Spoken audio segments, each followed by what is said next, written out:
it was 2% when he and I graduated, so it hasn't moved in what 20 years. 10 years, yeah. Yeah. So, but myself, I've wanted to become a veterinarian since I was 7 or 8 years old. And basically, what happened is we had a pet. It was hit by a car, and I doctored it. Well, maybe I didn't doctor it back to health, but I thought I helped it back to health.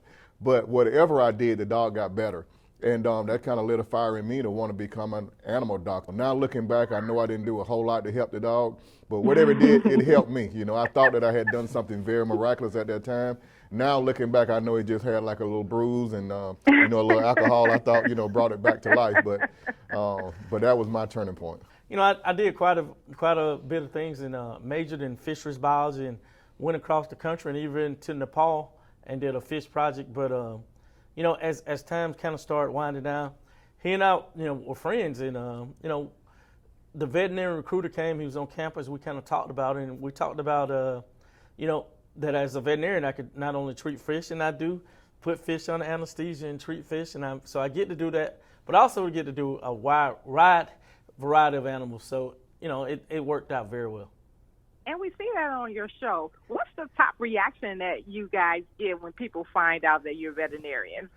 They're like, black veterinarian? Typically, that is the reaction. I mean, it is not a common thing. Yes. It surprises us, huh? Yeah, it's very surprising. I mean, even this morning we bumped into an individual and we told him what we did, and he was very surprised. Like black veterinarians, really? And hopefully, it is something that we're working on ourselves to try to change, try to increase the number of veterinarians that are black. I would love to know really quickly if you guys can share just some of the hurdles that you had to overcome in your field to get to where you are, because as you said, it's 2% now, and it was 2% 20 years ago when you first got into it. Even now, we did a talk a couple of days ago, and it's with one of the largest veterinary conferences in the world, as a matter of fact. And we were talking about diversity. And, honestly, people, sometimes people don't, even though we're on TV shows, even though we've excelled in this profession, and this is, veterinary medicine is an amazing profession. Yes.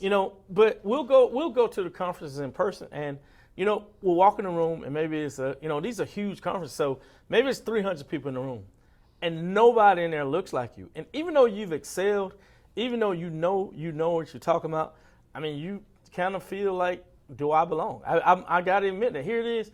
You walk in the room, you're like, will this person mind me sitting next to them, or the stares come. So, sometimes we still deal with insecurity. So hopefully we can make seeing a black veterinarian a common thing. Mm-hmm.